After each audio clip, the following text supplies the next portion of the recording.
Olá, sejam todos muito bem-vindos à nossa primeira edição do videocast Conexão Parceiros. E para esse primeiro episódio, eu tenho aqui convidadas muito especiais. Eu estou com a economista-chefe da Serasa, Camila Abdelmalak, e com a Sandra Mancin, do Itaú. Vou pedir para a Sandra se apresentar aqui para vocês. Olá, pessoal. Prazer estar aqui. Muito feliz desse momento de trocas. Bom, como você trouxe, né? Faço parte aqui do ecossistema de recuperação do Itaú. Atuo nessa área há mais de 20 anos, então temos grandes desafios e boas trocas aqui para fazer. Também sou mãe do Pedro, de 10 anos, e da Carol, de 6 anos. Muito feliz de estar aqui com vocês. Muito bem-vinda, Sandra. Obrigada por ter aceitado o nosso convite. E eu preciso me apresentar também, né? Eu sou a Samira, eu lidero o time de desenvolvimento de negócios da Serasa. Então, é meu time que faz a gestão, né, de todo relacionamento com os parceiros para falar de Serasa Limpa Nome, Serasa Crédito e muitos outros produtos que a gente tem aqui. Mas para a gente começar essa conversa, né, eu queria falar um pouco desse cenário de inadimplência que a gente está enfrentando hoje no Brasil, né? A gente tem quase 78 milhões de CPFs inadimplentes. Isso corresponde a quase 48% da nossa população adulta. Aí, Ká, queria que você comentasse um pouco para a gente como que esse cenário macroeconômico que a gente vem aí de inflação alta, juros altos na casa dos 15%, como que isso afeta a inadimplência? Bom, falar de inadimplência, a gente está falando de taxa de juros, né? Porque o maior detrator dessa inadimplência é esse patamar de juros altíssimo no Brasil. Então, a Selic atingiu um patamar de 15% lá no mês de junho, veio num ciclo de alta, né? Esse processo desde setembro de 2024, porque a taxa Selic estava no patamar de 10,5%. Por conta do cenário inflacionário, como você bem comentou, o Banco Central tem essa tarefa de contornar o cenário inflacionário, aumentando a taxa de juros, e agora a sinalização por parte do Banco Central é que a taxa seguirá nesse patamar elevado por um período bastante prolongado para garantir que hoje a inflação, que está num patamar de 5,35%, vá na direção da meta de 3%. A sinalização que a gente tem hoje é de que as expectativas de inflação estão bem distantes desses patamares, não só para 2025, como para 2026 e 2027. Então, a mensagem aqui é que iremos navegar por um período prolongado com a taxa de juros nesse patamar bastante elevado, e isso terá impactos no mercado de crédito. Então, a gente veio de anos em que a concessão de crédito cresceu num ritmo bastante acelerado, né? Quando a gente olha para a concessão de crédito acumulada em 12 meses e faz aí a comparação anual, o crescimento foi na casa de 2 dígitos aí desde 2024, e agora com esse cenário mais desafiador e restritivo da taxa de juros, a gente começa a ver o impacto na inadimplência. Então, só para dar uma referência, quando a gente olha para o total de inadimplentes, de CPFs inadimplentes no final de 2024 e compara com esse patamar de quase 78 milhões agora no mês de junho, a gente viu um acréscimo de 4,4 milhões no número de CPFs negativados. E, em média, um CPF negativado tem 4 dívidas, e isso mostra o quão difícil que é para o brasileiro sair dessa situação de inadimplência. E quando a gente olha para a dívida média por CPF, a gente está falando num valor aproximado de R$ 6.000. Isso significa aí mais ou menos 4 salários mínimos. Então, é muito difícil para o brasileiro sair dessa situação de inadimplência. A gente tem aí um cenário que é bastante desafiador e também coloca alguns desafios para a recuperação de crédito. Com certeza, né? Quando a gente pensa em média em 4 dívidas por pessoa, esse ticket médio de 6 mil é realmente desafiador, né? Mas pensando aqui, né? Quando a gente fala de juros altos, a gente pode até pensar numa conexão muito direta ali com inadimplência aumentando. Mas a gente está hoje, né, falando aqui até de outro indicador, com o mercado de trabalho bastante aquecido. Como que isso influencia na inadimplência? Essa é uma ótima pergunta, porque aqui também fica um alerta, né? Então, a economia brasileira, desde 2021, ela vem crescendo acima da sua média histórica. Então, se a gente faz uma média histórica do PIB, desde o Plano Real, o crescimento do Brasil média de 2,5%. Desde 2021, o Brasil vem crescendo acima desses 2,5%. E o mercado de trabalho também bastante aquecido como consequência desse ambiente econômico bastante aquecido. Então, hoje, quando a gente olha para os dados que foram divulgados pelo IBGE, a gente tem uma taxa de desemprego caminhando ali muito próximo de 6,2%, que é a mínima histórica. Então, qual que é o ponto aqui? Hoje a gente já tem um patamar recorde, quando a gente olha para a quantidade de CPFs negativados, com um mercado de trabalho que está bastante aquecido.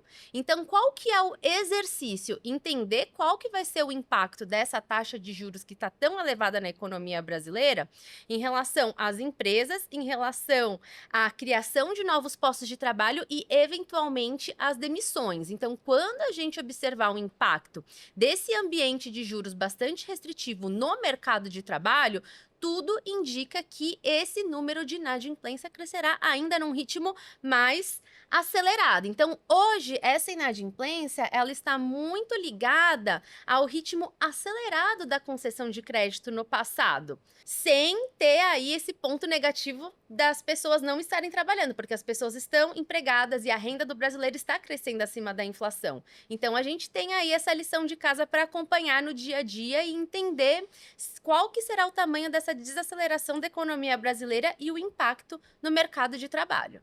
O desafio, ele é realmente gigante. E para falar um pouco desse desafio, eu quero perguntar para a Sandra aqui, como que o Itaú está lidando com esse cenário de inadimplência super alta, né? E que tipo de ação que vocês estão priorizando? Legal. Eu vou resumir em uma palavra que a gente mais falou aqui, que é desafiador, né? Então, é um momento super desafiador de controlar um pouco o movimento da carteira. Logicamente, a inadimplência tem influência com a qualidade da concessão de crédito, né? O quanto que a abertura de crédito, de fato, ele ajuda a população ou ele aumenta também o endividamento.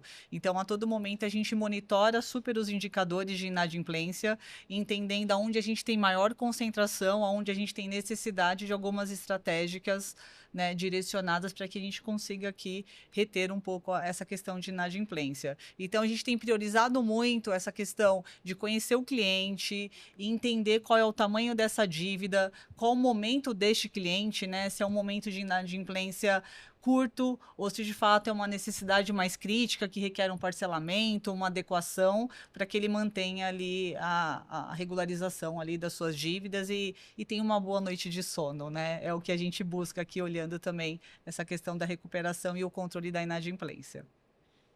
Com certeza, né? A gente falando de um cenário que traz tantos desafios, a gente tem que ser o mais diligente possível, né, na concessão, para que a gente tenha um menor impacto nessa questão da inadimplência, mas para aquelas pessoas que mesmo assim, né, elas se encontrarem nesse cenário de endividamento, como que a gente consegue oferecer para elas, né, as melhores condições para que elas consigam eventualmente sair, né, dessa condição, e inclusive voltar a consumir, né, voltar a satisfazer suas necessidades, voltar a correr atrás dos seus sonhos. Né? E aí, a gente trouxe a Sandra aqui para ser essa nossa primeira convidada, né, do setor de bancos, mas eu queria perguntar para a Camila um pouco, não é só em banco que a gente vê inadimplência, né? Como que, né, esse indicador de inadimplência ele está dividido entre os setores da economia? É uma ótima pergunta, porque quando a gente pensa em inadimplência, a gente já pensa na inadimplência com o setor financeiro e com os grandes bancos, né? E realmente a gente tem aí uma concentração que é bem relevante quando a gente olha para as dívidas com os bancos, cartão de crédito, a gente está falando aí mais ou menos de 27,5% das dívidas que são ali negativadas com esse setor, mas a gente também também tem a participação, por exemplo, das contas básicas ali. Então, a gente está falando de conta de luz, de conta de água, então tem uma participação ao redor de 20%. Agora, quando a gente olha, a gente tem uma estatística nos indicadores econômicos da Serasa Experian que é bastante interessante de acompanhar, e eu trouxe esse número para até a gente discutir um pouquinho. Então, hoje, 46,9% das dívidas são com o setor financeiro, enquanto 53,1% é fora do setor financeiro. Então, o que a gente vê do padrão do brasileiro é que ele dá preferência pela pontualidade ali do pagamento com as dívidas com o setor financeiro, porque muitas vezes envolve algum bem que pode correr o risco ali. Então, a gente está falando de um financiamento imobiliário, que tem um imóvel ali, né, como a garantia, a gente está falando de um financiamento de um veículo, então a gente vê também que tem essa influência e essa maior pontualidade com as instituições financeiras. Então, certamente pelo que a Ká falou, né, a gente tem que olhar para os perfis de devedores em cada um desses setores e entender como que a gente trabalha com cada um desses perfis para a gente buscar tirar mais pessoas desse cenário de inadimplência. Aí, Sandra, queria que você comentasse um pouquinho de como que o Itaú lida com esses diferentes perfis e que estratégias diferentes vocês têm para abordar e para conseguir, né, ajudar na necessidade desses perfis diferentes. Não, perfeito. E é super importante esse momento de entender a necessidade de cada um dos seus clientes, né? Então, quando a gente olha um pouco do perfil do cliente, tem aquele cliente altamente endividado, né? Tem aquele cliente que é o novo cliente, né, endividado. Então, como você trata cada um desse perfil? E o tratar o perfil é muito baseado no entendimento da necessidade desse cliente. Então, a gente trabalha muito em modelos de pesquisas exploratórias para entender qual que é o momento desse cliente e, logicamente, usando muito dados, né, para capturar qual é o potencial, qual é a capacidade de pagamento desse cliente. E, principalmente, olhando entre todos os nossos canais, qual que é o canal prioritário? Então, é um cliente que tem uma necessidade de um atendimento especialista, dado que é um ticket médio alto, então ele requer uma conversa, uma condição ou uma alçada diferenciada. Então, é permitir também esse canal de atendimento. Ou é uma dívida talvez mais simples, que ele pode se servir através dos nossos canais digitais, né? Ou você tem um cliente que talvez ele só queira o pagamento ali, né? Ou um código do Pix, ou um pagamento via boleto. Então, é entender principalmente a necessidade de cada um dos nossos clientes para que a gente consiga ali entregar a melhor solução ali na sua jornada, né? E com certeza a gente vai ter muita diferença mesmo, né? Porque como a Ká estava comentando, a gente tem as pessoas que elas têm uma dívida que está relacionada a financiamento. Muito provavelmente, né, aquela pessoa que tem uma dívida de cartão de crédito e aquela que tem uma dívida de financiamento, elas vão querer ter jornadas, né, diferentes.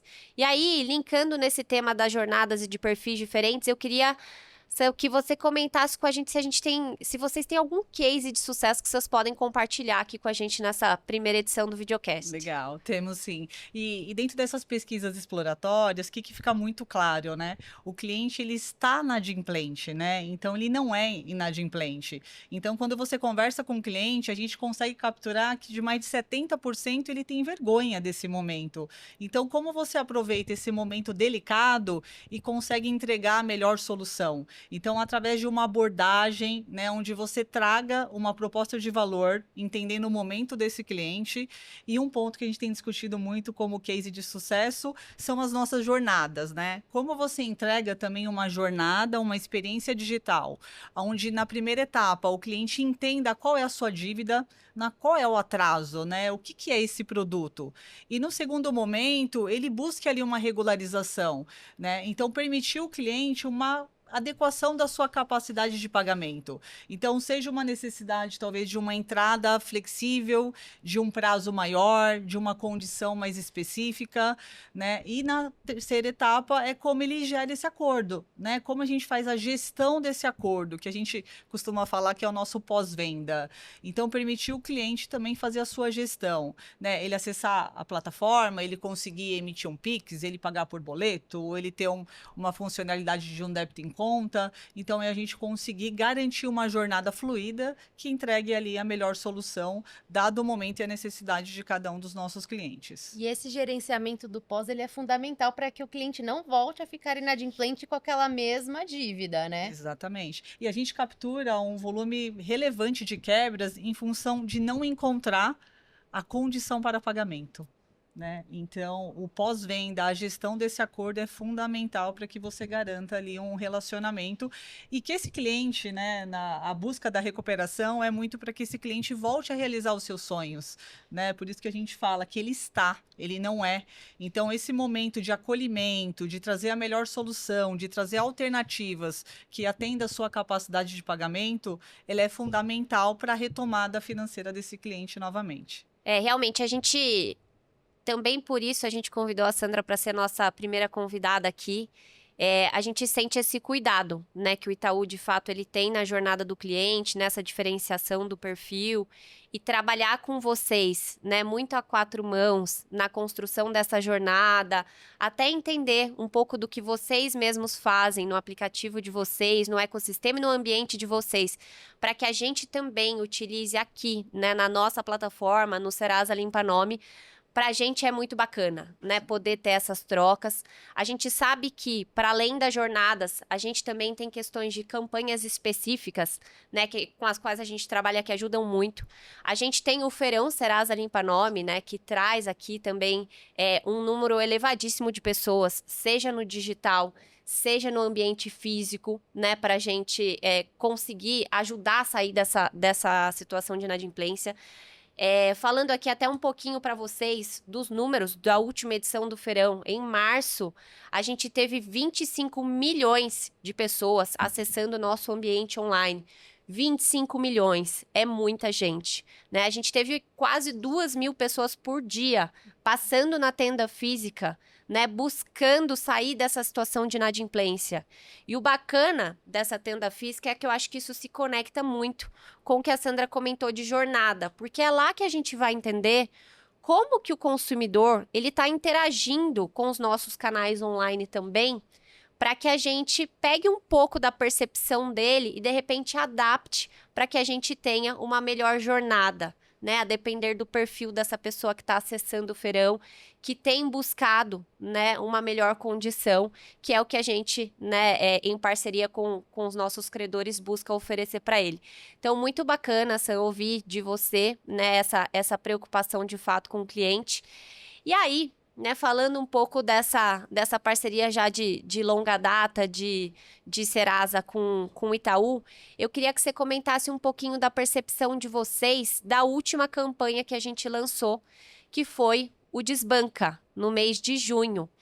Como que vocês enxergam esse tipo de campanha? Que impacto que vocês viram? Por que isso é importante para vocês? Então, esse momento super relevante, né, do feirão. E quando você fala das tendas, né, até o momento presencial, gente, como é rico, né, estar ao lado do cliente e entender verdadeiramente a sua dor, né, porque por mais que a gente atue com dados, com pesquisas exploratórias, ficar ali ao lado, né, ver na prática o atendimento, acho que isso traz muitos insights, né, e a gente brinca que a gente sai do ar-condicionado e vai para a ponta, de fato, onde as coisas acontecem, né, é super relevante. Quando você traz o Desbanca, ele veio num momento super importante de fechamento de balanço, né, então ele super ajuda esse momento de entendimento da necessidade do cliente e, logicamente, uma revisão dos preços e das estratégias, né? Então, a nossa política de preço, o desconto, né? O entendimento, acho que a nossa parceria e permitir para o cliente mais um canal,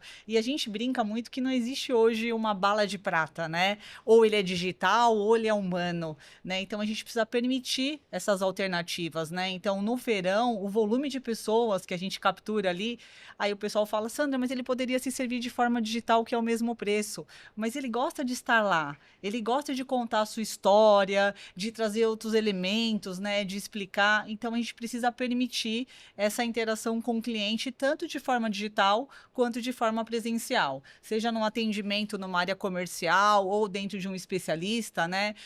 pedindo uma alçada, uma condição que atenda ali sua necessidade também. Então, os eventos, os encontros são fundamentais para a gente aprimorar o nosso modelo e sempre buscar atender e o cliente no centro. Né? Acho que esse é o modelo fundamental para que a gente tenha excelência nos nossos negócios e que a gente permita ao cliente o que a gente busca muito, que ele realize os seus sonhos.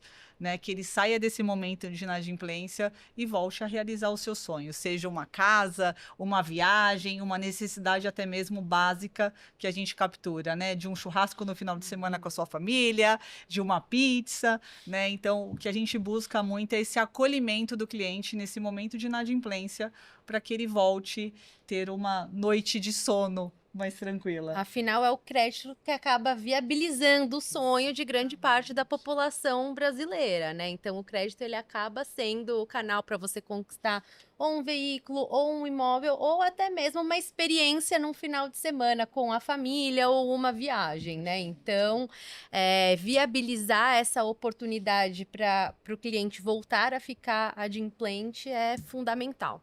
Com certeza. E é buscando essa viabilização que a gente está sempre ouvindo os parceiros, né? E pensando de que outra forma, de repente, a gente consegue chegar no cliente, né? Como que a gente consegue, de fato, se comunicar com ele? E o Desbanca foi uma campanha, né, que a gente, é diferente do calendário que a gente normalmente tem.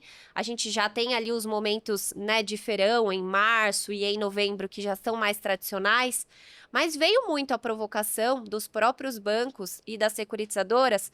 Poxa, será que não tem algum outro momento, né, em que a gente consiga se comunicar de uma forma diferente, oferecer uma condição especial, né, para essa pessoa que de repente está inadimplente?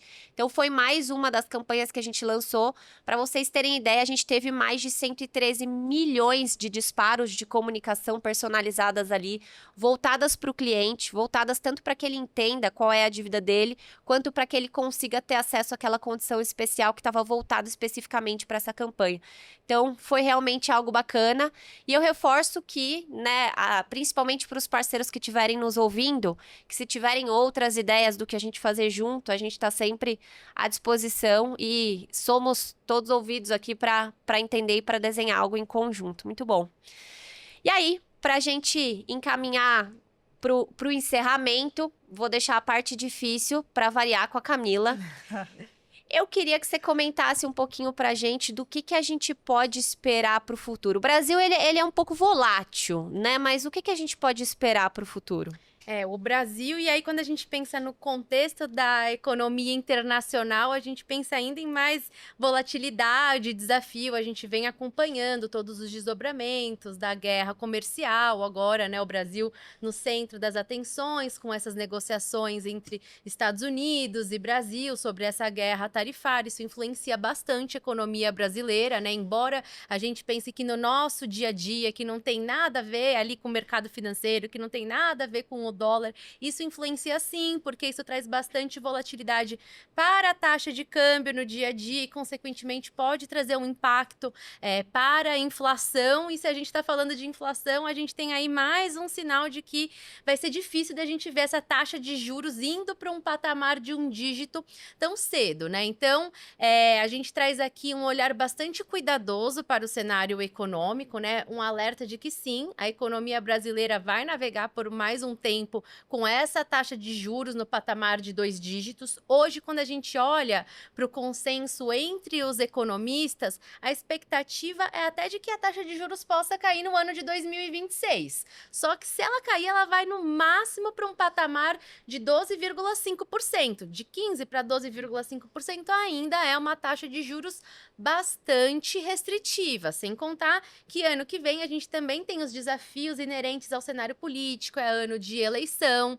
Então, nesse contexto da economia internacional e no contexto político do Brasil, a gente sabe que são inúmeros desafios e a sinalização é de que os juros permanecerá bastante elevado. Então, fica o alerta, né, em relação ao gerenciamento financeiro, né? Então, né, para a população ter bastante cuidado com o gerenciamento das contas no dia a dia, isso é fundamental para atravessar esse momento. E no que diz respeito, né, já passando aqui aqui a palavra para a Sam, quando a gente olha para a recuperação de crédito, por conta dos desafios desse momento do cenário econômico, a gente já vê um ambiente que está bastante complicado para a recuperação de crédito nesse momento, né, Sam? Sim, a gente tem monitorado muito e acho que a nossa parceria é fundamental, né? Acho que quanto mais dados, mais informação nos permite sair na frente e adequar as nossas estratégias, né? Então a gente brinca que pode vir uma onda ou pode vir uma avalanche, né? Então a gente precisa ter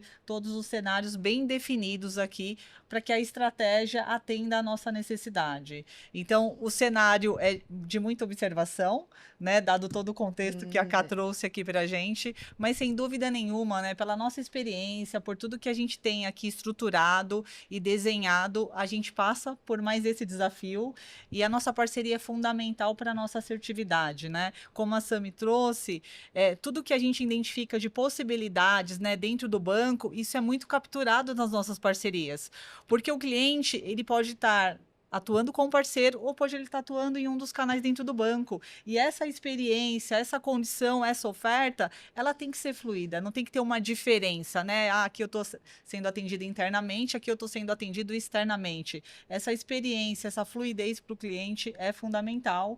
E esse desafio, ele faz parte do nosso dia a dia, né? Como eu brinquei, eu já estou há 20 anos, eu brinco assim, a inadimplência está controlada, você bateu a meta, dorme mais tarde, comemora, porque amanhã o dia começa de novo, né? Então, temos grandes desafios e a nossa parceria é fundamental para enfrentarmos tudo isso juntos. Exatamente. Nós somos brasileiros, estamos acostumados com esse cenário, com esse vai e vem. São os ciclos econômicos, né? Então, nós passamos por 4 anos aí de expansão econômica e agora a gente vai passar por um ciclo de retração. Nada diferente do que a gente já viu no passado. Basicamente, é o Brasil sendo o Brasil, com o desafio da inflação, a taxa de juros bastante elevada. A pandemia que passamos, né, gente? Acho que cada vez é uma história, é um desafio. Eu brinco que haja criatividade e também muita estratégia, né? Com certeza, com certeza. E até trazendo um spoiler aqui para vocês. Como essa questão dos juros altos, esse cenário desafiador, esse ciclo mais restritivo, ele ainda tende a durar um pouco, a gente está planejando algo muito mais voltado para a educação financeira no feirão de novembro. A gente vai ter, sim, a tenda para negociação, mas a gente vai ter um a mais, que a gente está planejando que ele seja muito a mais, né, para a gente trazer mais essa pauta da educação financeira. Eu acho que a gente tem um papel bastante importante em relação a como que a gente, de fato, resolve a situação de curto prazo, né, daquela pessoa que está devendo, mas a gente também dá condição para ela entender como não entrar nessa situação novamente. E é muito do que a gente vai buscar fazer nessa edição do Feirão de Novembro. Em breve, certamente a gente volta com mais novidades. Ó, já tem alta expectativa sobre o tema, tá? Eu sabia que geraria expectativa. Inclusive, vou adorar que vocês comentem sobre as expectativas aqui no vídeo. Mas, assim, mais detalhes a gente passa para vocês nas próximas edições do videocast. Eu queria agradecer a presença de vocês aqui, Camila, Sandra. Muito obrigada, foi um bate-papo bastante bacana. Quero agradecer vocês também que estão assistindo e convidá-los mais uma vez para ficarem ligados nas próximas edições, nos próximos episódios. A gente vai falar de muita pauta bacana. Eu vou trazer mais spoilers do feirão de novembro. E se tiverem qualquer dúvida, qualquer comentário, por favor, peço que deixem e depois a gente retorna para vocês com as respostas. Obrigada!